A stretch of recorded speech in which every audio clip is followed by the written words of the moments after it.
I am back to making content across all my platforms, and it feels great to do so. I'm also coming back from a minor tweak and injury that I had with my low back and my shoulder. Oh, also, I have a new friend, and I didn't even call him over. He just came over. Say hello to Kuzma. And he's been my new roommate. Been really fun to have him over. Probably a new face of hockey hacks and ability training. More so ability training than the hockey one, but you know, he's always welcoming to anyone who comes into the gym here.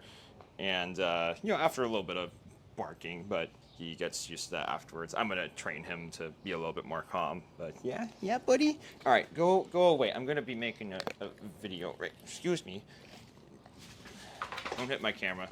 Anyway, I want to talk to you about how I fixed my low back and my shoulder recently from the minor tweaks that I had with both of them, because I know a lot of people will get stuck into a perpetual cycle of re-injuring or re-hurting themselves if they don't know how to take care of it like I do, forcing them to spend thousands of dollars on many different types of therapies and remedies and things like that. Whether you're a general pop client, like you're just out and about doing your own thing, you work at a desk all day, or you're an athlete like in my case, like it doesn't matter.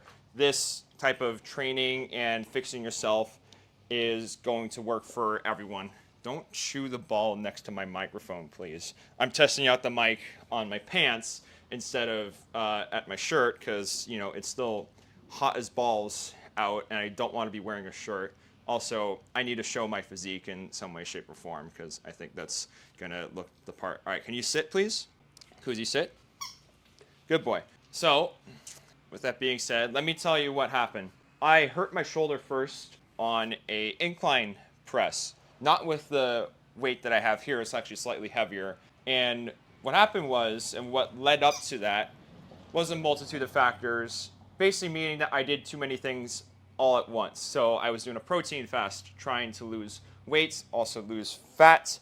It's more accurate to say lose fat, but anyway, I was doing that during the month of April. I was also lifting heavier for the first time in months because when it's been cold, especially in Michigan, it's much harder to warm up. And this is not something that I'm crazy about. I've talked with a bunch of my other training partners and coaches, and they say exactly the same thing.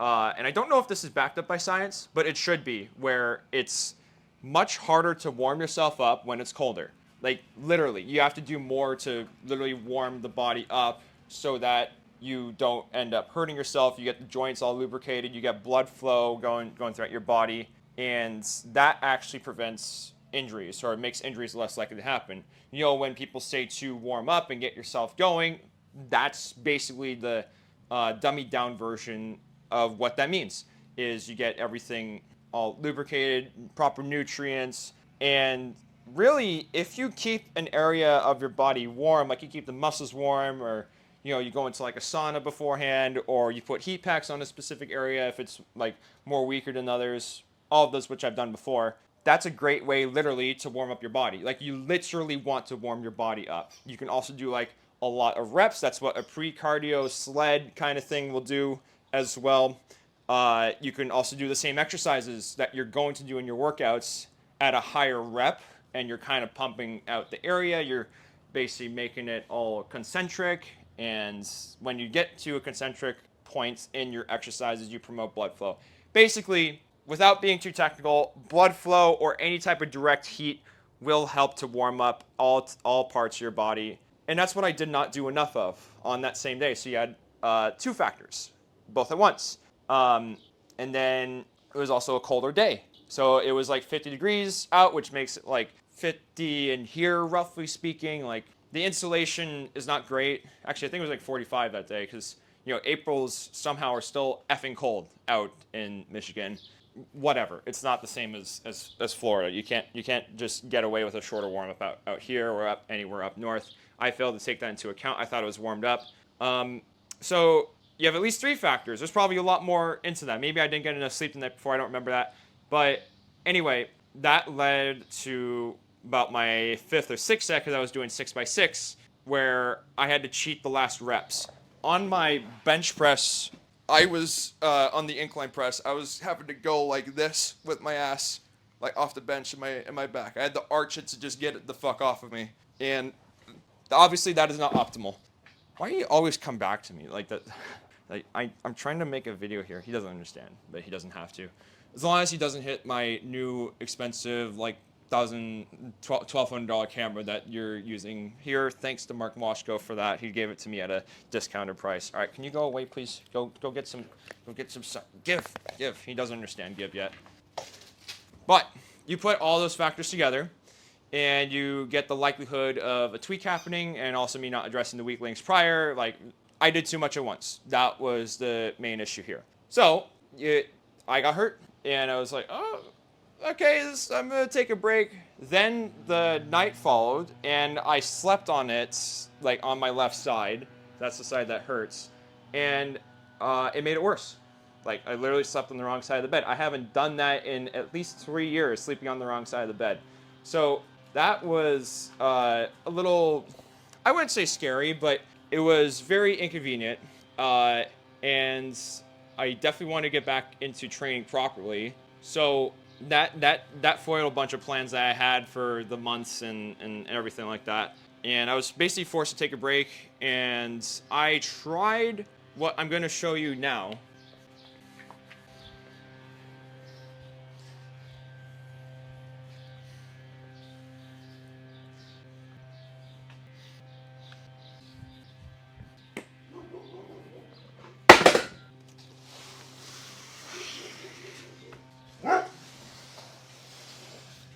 Koozie.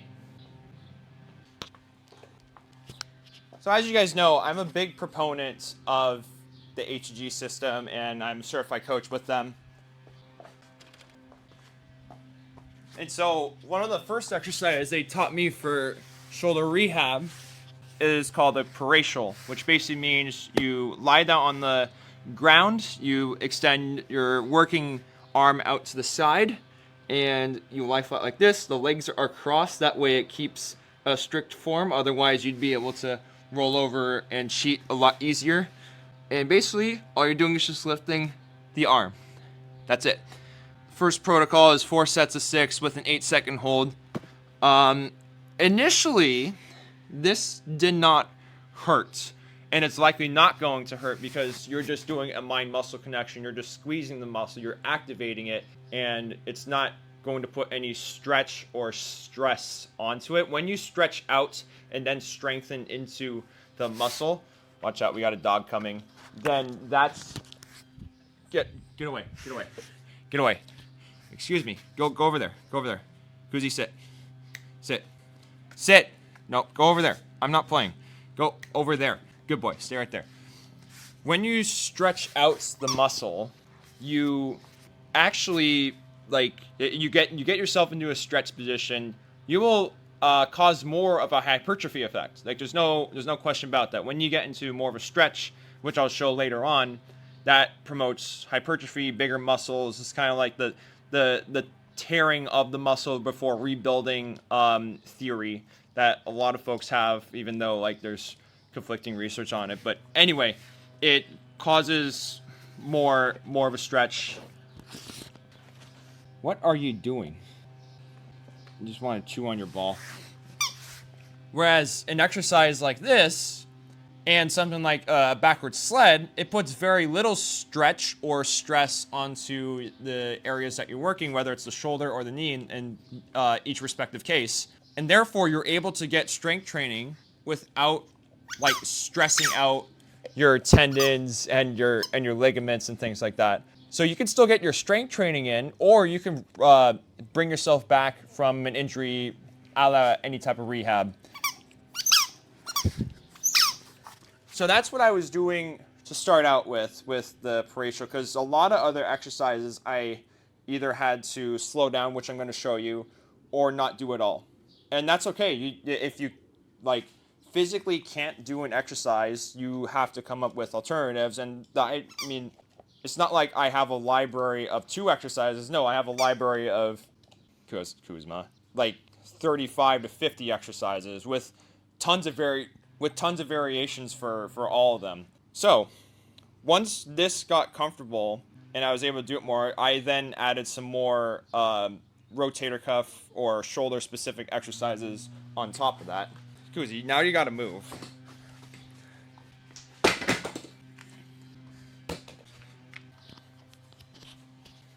Which then led me to this. Now, I've showed this plenty of times before. However, I have not showed this type of variation, going down for 5 seconds and then going back up for 5 seconds. For me, the going up part was the area that hurt a lot.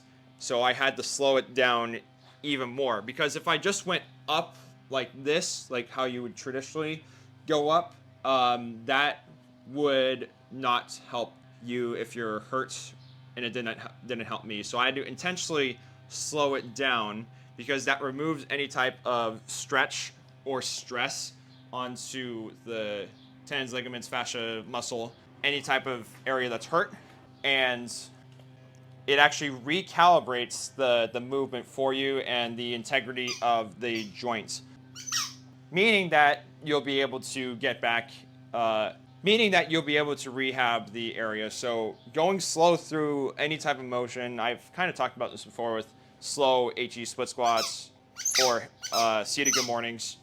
But you have that like as a similar principle with a bunch of other exercises, like kind of like a trap 3 raise as well. Like really any type of pauses or slower motions and then progressing yourself to fast, which is where I'm at with my current phase. The faster part comes second, because if you try to take your body fast when there's no integrity in the in the joints, then you're not going to be able to go as fast as you want or express the strength that you want or that you're looking for. That's why it's very easy to be in pain. That's what being in pain while trying to go fast is doing. You also just end up making yourself slower as a proxy. So you actually do not want to push through any pain in this case.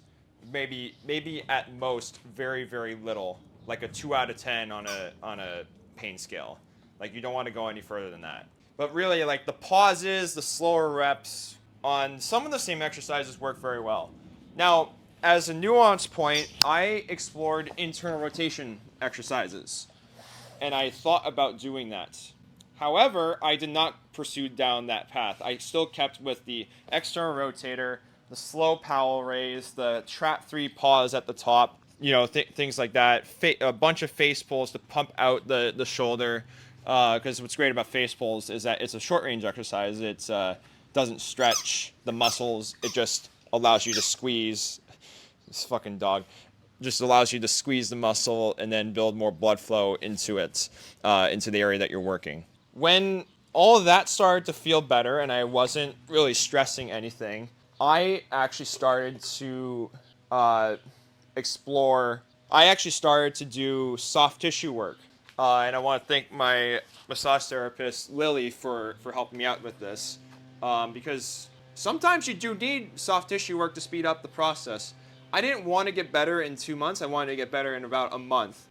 Because I had a photo shoot that I have to go for, which I don't know if you're going to see the shots by now. Like, there's still going to be some edits for all of that. But these are very, very fancy pics that I'm taking for my business to make things look more professional.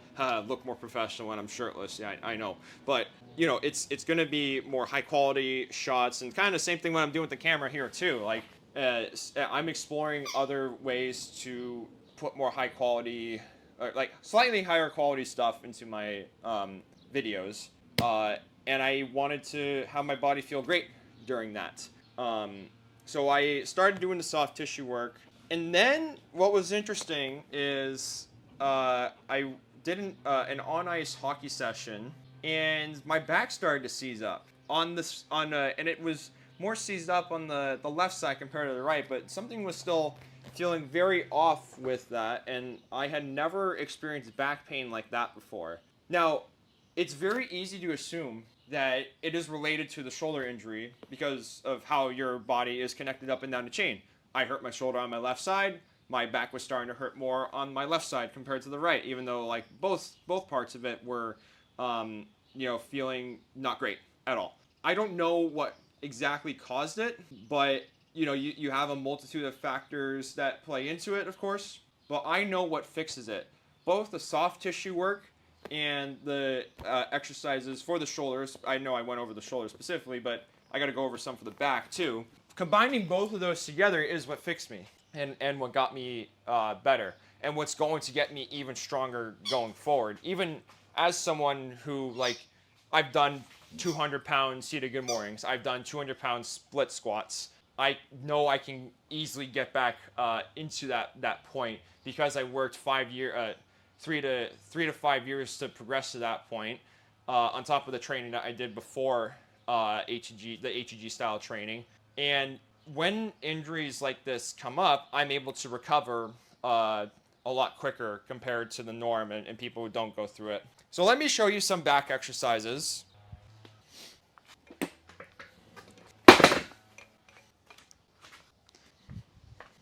Which is not like I haven't shown them before, but I want to tell you again how I was, rehabbing myself through this. So I couldn't put the same weight on the traditional back extension as I was doing plenty of times before, right? I had to do something else. So initially I explored just static holds, and then rounding at the bottom, I would feel this tremendously in the low back and where I was hurting. So this is something that I progressively needed, but didn't want to, stress out too much. The low back is very sensitive. So even as I was working on it, it's something that you don't know about how to overdo it until you actually have to mess yourself up a little bit more. So even if I did like a 10 to 15 minute workout after I initially hurt it and it started to get a little bit worse. Actually, by the way, after I did the on ice hockey session, I did a lower body workout because I was a couple of days later because I was like, maybe this will go away when I do it. No, it actually still stayed throughout the workout. And it, as a result, by definition, probably made it worse. Although I never felt a difference in the pain before and afterwards. But basically, it was like what I did with the shoulder, something I overdid as I was trying to fix it. It was not the right time to put all this together. I probably should have done the soft tissue work first and then got into a lower body workout. But at the end of the day, it works after the fact. But as I was starting to heal back up, and not overdoing it, just occasionally putting stimulus into the back and the shoulder, I would do something like this, and then I would add weight to a single leg and go slowly through it. Again, not adding the same amount of weight as I would before. What was something else I did? Yeah, the QL, actually, I would feel it on the left side a lot more than the right, for instance. But this I noticed would help me out. So I just stayed at a weight that I could get the stretch into the this exercise, and then progressed myself even further. Now, I'm going to tell you something very interesting about the hip flexors. Because in addition to training your back, you got to train your front, because that's the opposing side. If you train the opposing side of the area that you hurt, like the cousin of the movement that you hurt yourself in, you're going to help heal yourself up a little bit quicker. But this would hurt my back, which is very interesting. That's how tight everything was. So as I would lift up beyond 90 degrees, it would be like, oh my God, there's something like little sharp pain, literally right what would some people would say would be on the bone, and some people would say they would herniate a disc and things like that. Actually, I had the same bone problem right here, which most of the time, and in my case, that is just a pinching of a nerve. It's not actually that I took a hit to my collarbone, or that I took a hit to or herniated a disc to the to my spine. No, it's more that you get. Could you go away, please? I'm trying to talk here. There's more that I hit a nerve from the irritated tissues Oh my God, he's stepping on my receiver mic.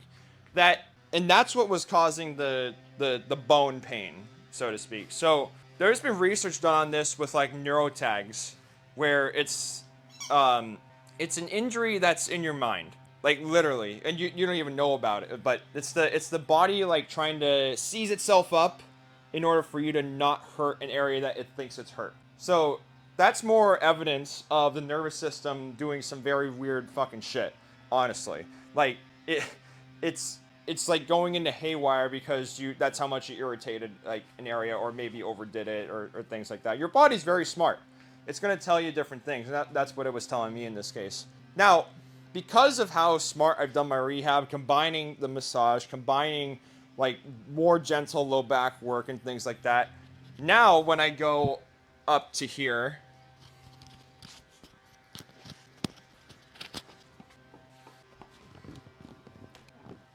now I don't feel it in my back the same way that I did before, and I can basically pump out the same reps that I did before I hurt myself. So I know a video like this was kind of all over the place.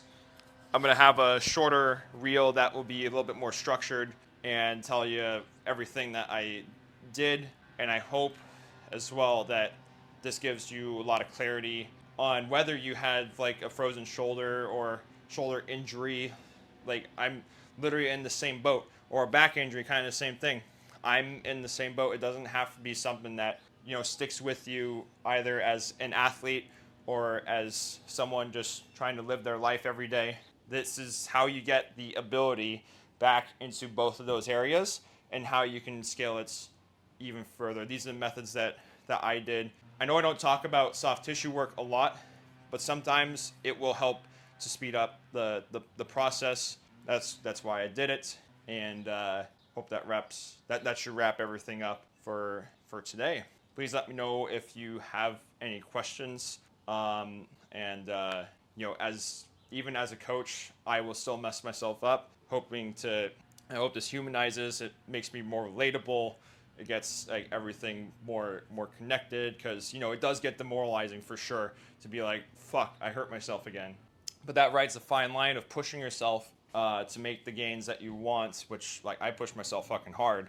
That's kind of like the phase I'm in with my 20s. And I expect a lot out of myself and from everyone else who I work with and who I mentor with, within reason, of course. Like, if I know you have more in you, I will tell you that. If I know you are giving it your all, then like then you need to dial it back. Then I will tell you that as well. But so I'm pretty well aware of all that, but I don't often tell it to myself. So, like, kind of getting just more of a community, so kind of just getting more people's like opinions. So kind of just getting more awareness of this out there kind of holds me accountable to take care of myself like a lot more than I was before, especially for this guy. Like, the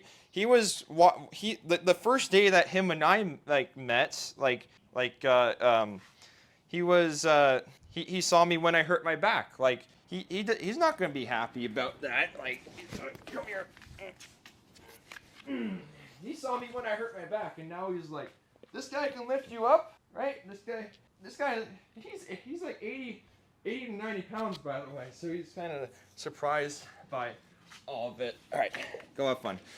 And doesn't like being lifted, but now that I'm like running around with him, he's like, oh, this guy, you can wrestle with him and play with him. Like, oh, that's cool. So he's gonna forget that I was ever hurt. But anyway, yeah, it's been more fun to not be hurt and actually run around with him like I was before I got hurt anyway. So thanks for watching. We'll cut it off there, and I'll see you next time.